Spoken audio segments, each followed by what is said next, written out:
भक्त मुरारी। ओम नमो भगवते वासुदेवाय। ओम नमो भगवते वासुदेवाय।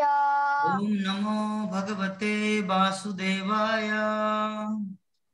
नमो भगवते वासुदेवाय।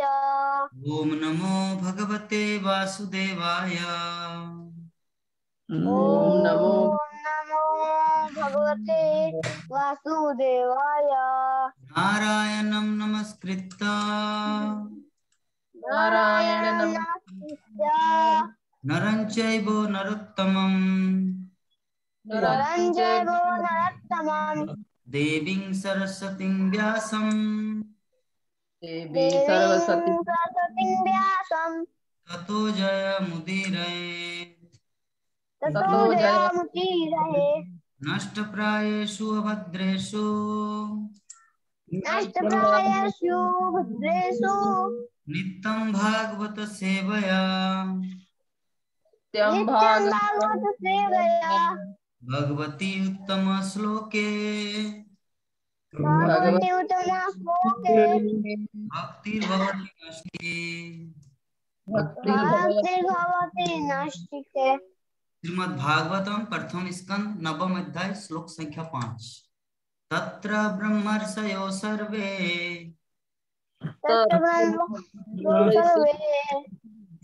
देवर्षयश्च सप्तमा राजर्षयश्च तत्रासन्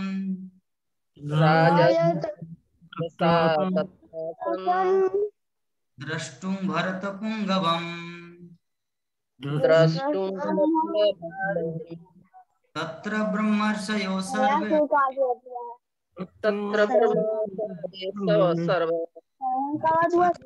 सप्तमा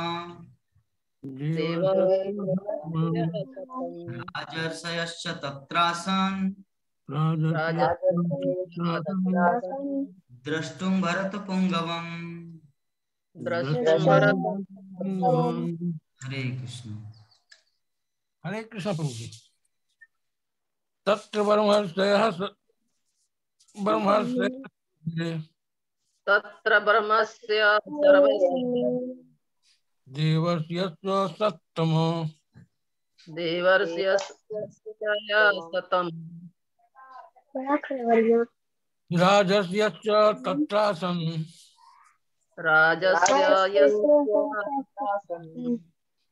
द्रष्टुं भरतपुङ्गवम्।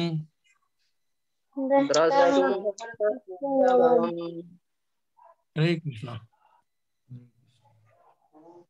हरे कृष्ण। तत्र ब्रह्मर्षयः सर्वे तत्र ब्रह्मर्षयः सर्वे देवर्षयश्च उत्सत्तमम् देवर्षयस्य शतम् राजर्षयश्च तत्रासन् राजस्य द्रष्टुं भरतपुङ्गवम्।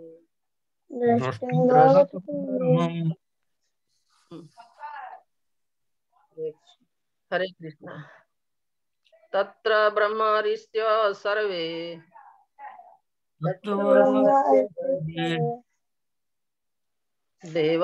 देवर्षयस्य शतम्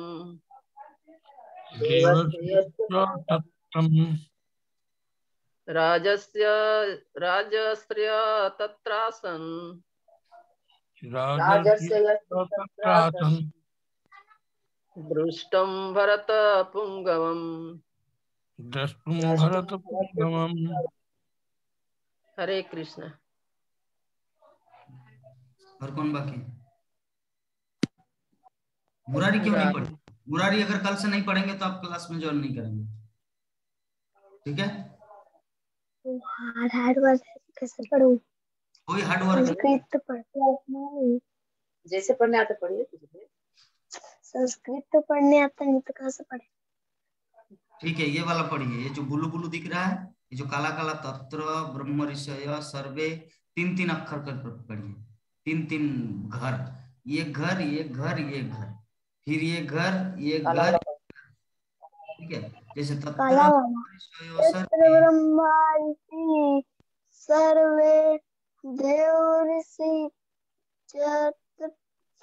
चतुर्थम प्राप्त राजा ऋषि च तत्र आसन थे दृष्टि भरत पुंगव।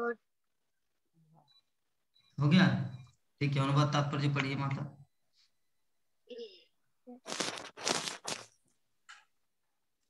हरे कृष्णा।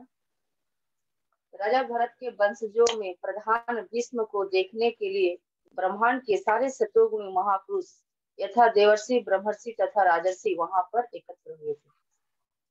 तात्पर्य जय प्रभुपाद। ऋषि वे हैं जिन्होंने आध्यात्मिक उपलब्धि द्वारा पूर्णता प्राप्त की। ऐसी आध्यात्मिक उपलब्धि कोई भी अर्जित कर सकता है, चाहे वो राजा हो या साधु हो। भीष्मदेव स्वयं ब्रह्मर्षि थे और राजा भरत के वंशजों में प्रमुख थे। सारे ऋषि सतोगुणी होते हैं। वे सभी, हरे कृष्णा, थोड़ा ऊपर करेंगे प्रभु। वे सभी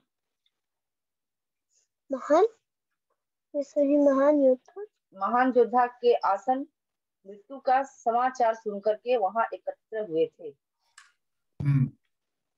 तो हम लोग कल से स्टार्ट किए हैं भीष्मदेव भगवान श्री कृष्ण की उपस्थिति में भीष्मदेव का देह त्याग। तो भीष्मदेव भगवान श्री कृष्ण की उपस्थिति में पांचों पांडवों को राजधर्म, दान धर्म, गृहस्थ धर्म, विभिन्न धर्मों के बारे में महाभारत में वर्णन किया गया है। वो सब डिस्कस करेंगे। तो हम लोग कल जो कुछ डिस्कस किए थे वो थोड़ा सा हम लोग चर्चा करते हैं। सर्वप्रथम हमारे मुरारी बोलने की कृपा करेंगे कि कल हम लोग क्या डिस्कस किए थे कल की क्लास में। हरे कृष्णा प्रभु जी, दंडवत प्रणाम। तो कल के श्लोक में आप ये बताए थे कि जब सारे योद्धा मारे गए और जब युधिष्ठिर महाराज अपने को पापी मान रहे थे कि हम ही पापी, अगर हम राज नहीं मानते तो ये युद्ध नहीं हुआ होता, ये युद्ध चल जाता। तब श्री कृष्ण भगवान पांचों पांडवों को सच के सुंदर रथों पे लेके गए, जिसे पितामह देखकर बोले कि हाँ मेरे पांचों पांडव खुशी में हैं। तो लेके गए तो बोले कि हाँ मेरे पांचों पांडव खुशी में हैं। तो अर्जुन जाके फिर वो जब बोले कि अब हमको प्राण त्यागना होगा, तो बोले अर्जुन जाके कि नहीं पितामह, मैं आपको नहीं जाने दूंगा। अच्छा। नहीं पितामह, मैं आपको नहीं जाने दूंगा। तो वो बोले कि नहीं पुत्र, अब हमको जाना होगा। और वैसे करते करते वो प्राण त्याग दिए और अर्जुन खूब रोए, युधिष्ठिर महाराज खूब रोए। उसके बाद पितामह का अंतिम संस्कार किया गया। कब हुआ ये? कल तो हम लोग नहीं किए। आप ऐसे क्यों एडवांस बोलते हैं? कहाँ भीष्म पितामह मरे? नंद किशोर माता जी, कल क्या भीष्म देव ने अपने शरीर को त्यागे कल के क्लास में? तो क्यों मुरारी बोल रहे कि भीष्म देव अपना शरीर त्याग दिए? ये कैसा ओवरव्यू बोल रहे हैं? ओवरव्यू मतलब ऐसा तो नहीं होता। हाँ मुरारी, कहाँ से मिला? मौसी ने बोल दिए? मौसी तो ऐसा आपको शिक्षा दे नहीं सकते, क्योंकि वो मर्यादा को जानते हैं कि क्लास में यहाँ पे हुआ है मतलब उतना दूर तक ही। तो चलिए, हमारे विभा माता जी कुछ बोलने का प्रयास करेंगे कल के क्लास में पूरा डिटेल। हरे कृष्ण गुरु जी, दंडवत प्रणाम सभी। धन्यवाद प्रणाम। तो जैसा कि कल हम लोगों ने जाना, युधिष्ठिर महाराज का शरीर त्यागना भगवान श्री कृष्ण की उपस्थिति में, इसी युधिष्ठिर चैप्टर का महाराज का हम नहीं, लोग भीष्मदेव का, भीष्म पितामह का, भीष्म पितामह भगवान श्री कृष्ण की उपस्थिति में अपने देह का त्यागना। तो इस प्रकार से कल हम लोगों ने ये समझे कि भगवान के सामने भीष्म पितामह बहुत दुखित हो रहे हैं कि यदि हमारी राज्य की इच्छा नहीं होती थी, इतने 64 करोड़ जनता जो मारे गए इस महाभारत के युद्ध में, कुरुक्षेत्र में, तो इस दृश्य को देख के महाराज बड़े दुखित हो रहे हैं और अपने आप को भगवान के सामने पश्चाताप कर रहे हैं। ये प्रभु, जितने भी ये सारी स्थिति हुई है, ये दृश्य जो नजर आ रहे हैं, तो ये सब मेरे ही कारण हुआ है। तो भगवान जानते थे कि महाराज जो है वो बहुत महात्मा है, कोई साधारण नहीं है, जो वो तो अपने दुख का प्रायश्चित कर रहे हैं। इस प्रकार से यदि वो मृत्यु के समय ऐसा दुखित भाव से यदि शरीर को त्यागते हैं, तो उन्हें वैकुंठ जाने में हो सकती बाधाएं आएगी। तो इस प्रकार से उनको प्रसन्न करने के लिए भगवान अपने प्री प्लानिंग योजना के सहित 5 पांडवों को सुसज्जित कर करके, यानी प्रसन्नता पूर्वक महाराज के सामने, भीष्म पितामह के सामने ले गए, ताकि मृत्यु के समय उन्हें यह अफसोस ना रहे कि जिस कारण ये युद्ध हुआ और पांडव अभी भी दुखित है। तो इस प्रकार से उनके सामने उपस्थित होते हैं और भीष्म पितामह अपनी व्यथा को भगवान श्री कृष्ण को सुनाते हैं। तो जैसा परिस्थिति के अनुसार हमें क्या करना चाहिए, ये तो भगवान सर्वज्ञानी है, सर्वसंपन्न है, उनका सारा प्लान पहले से बना हुआ रहता है। तो इस प्रकार से भगवान जो है उनके सामने पांडवों को उपस्थित करते हैं, ताकि वो जानते हैं कि महाराज भीष्म पितामह जो जा रहे हैं, तो कुछ पांडवों को अपना उपदेश दे के जाए, ताकि पांडव जो रहे उस विधि से कार्यभार को संभाल सके। तो उस प्रकार से बड़ी सुंदर देश काल पाल स्थिति में हमें क्या करना चाहिए, तो एक बहुत सुंदर प्रभुपाद का ये उदाहरण देकर के समझाया है कि कहीं पर वो प्रवचन कर रहे थे, अपना लेक्चर दे रहे थे, तो उनका जो स्पीकर है बार बार गिर जा रहा था। तो उन्होंने एक ब्राह्मण का जनेऊ उतार करके उससे अपना जो स्पीकर है उसको ठीक किए।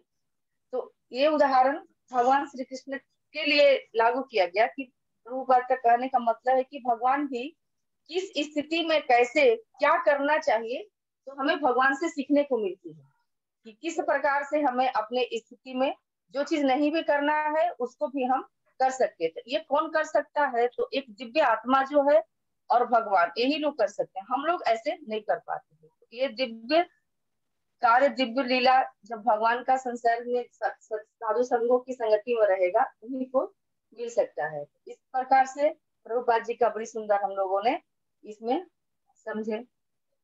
तो भक्त के 4 लक्षण के बारे में कैसे बताया भक्ति के लिए, जिसमें द्वंद्व है, जिसका पाप छीन हो जाता है, जो भक्ति करने में जागरूकता होती है, वो भगवान की दिव्य कृपा को प्राप्त कर सकता है। तो इस प्रकार से हम लोगों ने जो मोह से विमुक्त हो जाता है, जिसको मोह नहीं रहता, तो ये चीज कल हम लोगों ने जाने थे। और भगवान सर्वगुण संपन्न है, इसलिए वो ऐसा लीला किए हैं। नहीं तो पितामह का तो इच्छा मृत्यु थी, वो तो अपना शरीर त्याग सकते थे, लेकिन फिर भी उनको ये पता था, ये पहले से विदित है कि भगवान बिना हमको अंतिम दर्शन दिए हुए नहीं रहेंगे, वो स्वयं आएंगे, खुद आएंगे, इसलिए वो भगवान की प्रतीक्षा कर रहे थे। तो इस प्रकार से कल थोड़ा बहुत हम लोगों ने सुना। तो हरे कृष्णा प्रभु जी, इससे ज्यादा हम नहीं स्मरण कर पाए हैं, नहीं सुन पाए। बहुत सुंदर माता जी। तो इसमें जो आप जो वर्णन किए कि एकमात्र दिव्य आत्मा और भगवान श्री कृष्ण, जो कल मैं मेंशन किया था, तो वो दिव्य आत्मा क्या, कोई भी व्यक्ति जो भक्ति में थोड़ा उन्नत हो जाता है या देश काल परिस्थिति को समझता है, वो कर सकता है। ऐसा नहीं कि उनको एकदम पूरा शुद्ध भक्त होना है उस चीज को करने के लिए। एग्जाम्पल के रूप में हम आपका उदाहरण दे देंगे। मान लीजिए आप ऑफिस में बैठे हुए, आपके टेबल में बहुत सारे फाइल आ रहे हैं, वो कोई सर भेज रहे ये फाइल को पहले ये करो, एक साथ में आपका 10 फाइल आ गए। तो अभी मान लीजिए कि सर आपको, एक मैडम आपको पहले ये फाइल दे चुका है उसको ये करने के लिए, एंट्री करने के लिए, जो जो पूरा कलेक्टेड कैलकुलेट करने के लिए, और एक फाइल बाद में आया। तो आप नियम क्या कहता है, नियम कहता है कि जो पहले फाइल आया, जो पहले वाला फाइल आया उसको करना है, लेकिन अगर आपके अंदर अगर विवेक रहेगा, बुद्धि रहेगा, तो आप समझेंगे नहीं ये सर मुझे फाइल भेजे है, यद्यपि 10 फाइल में से 9 नंबर वाला फाइल है, तो इसको पहले एक एक करके 9 नंबर में करना है। लेकिन नहीं, आप क्या सोचेंगे, नहीं 9 नंबर वाला ये इमरजेंसी है, सर अभी दिल्ली के लिए निकल जाएंगे, तो पहले इसको चेकअप कर देते हैं, इसको मतलब बिल पे सब कुछ करके। तो इसे कहते हैं देश काल पात्र, मतलब 6 को 9, 9 को 6। हाँ, किस समय क्या करना है देश काल परिस्थिति के ऊपर विचार करके किया जाता है। तो ये दिव्यात्मा हो, विवेकशील प्राणी हो, भगवान, तो हम लोग को ये चीज समझना है, करना है हमारे जीवन में भी। तो बहुत ही सुंदर, आज हमारे बीच में हमारे राकेश कुमार प्रभु जी भी आए हैं, रांची। राकेश कुमार प्रभु जी, सभी भक्तगण बोल रहे थे कि प्रभु जी क्यों नहीं आता, आज रविवार का दिन है, इसीलिए प्रभु जी शायद हमारे बीच में पधारे हैं। तो चलिए हम लोग आगे बढ़ते हैं। नंदकिशोरी माता जी, कल के क्लास का कुछ 1-2 पॉइंट बोलने की कृपा करेंगे तो बहुत ही अच्छा होता।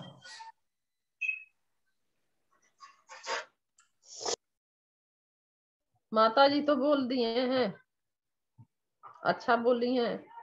तो माता जी से क्या मतलब? अब एक ही है, हाँ, एक ही ही है बता। कि कृष्ण भगवान के भक्ति ही जीवन के सार है, बस।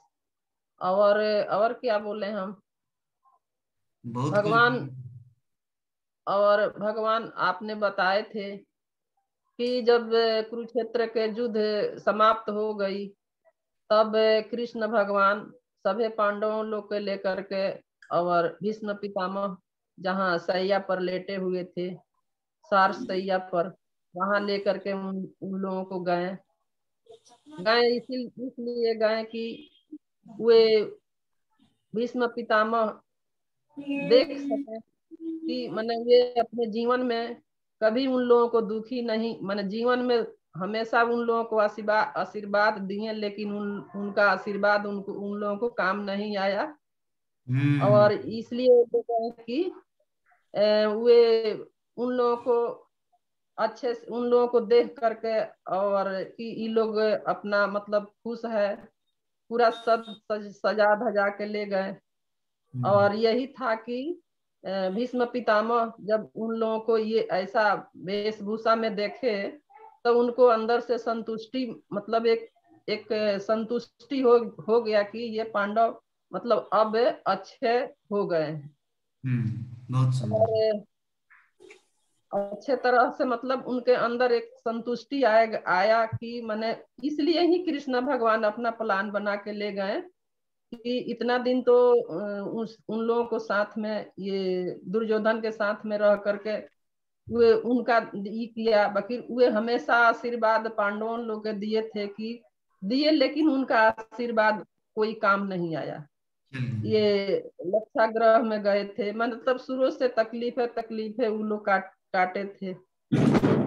तो इसी सब भगवान कृष्ण भगवान ले गए उन लोगों को भीष्म पितामह जी के पास, महाराज के पास, की वे देख करके उनको संतुष्टि हो। और भी तो प्रभु जी विभा माता बताई हैं। चलिए, तो प्राणमोहन प्रभु जी 1-2 पॉइंट कुछ है इससे अलग हटकर?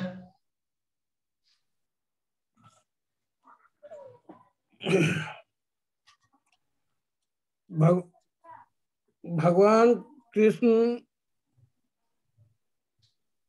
युधिष्ठिर महाराज और सभी भाइयों को स्वर्ण आभूषित गहनों से लदे और अच्छे वस्त्रों को धारण करवा करके इसलिए ले गए कि ताकि भीष्म पितामह को जो है ये खुशी प्रदान हो, क्योंकि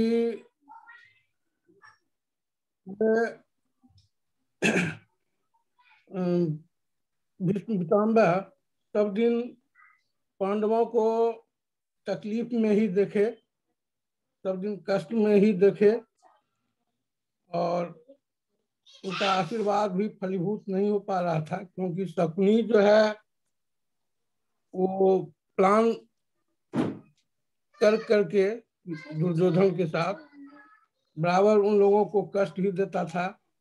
भीम को विष पिलाया, द्रौपदी का चीरहरण करवाया, रक्षा गृह में मारने का प्लान बनाया। इस तरह सारा जीवन कष्ट में ही व्यतीत हुआ उन लोगों का। और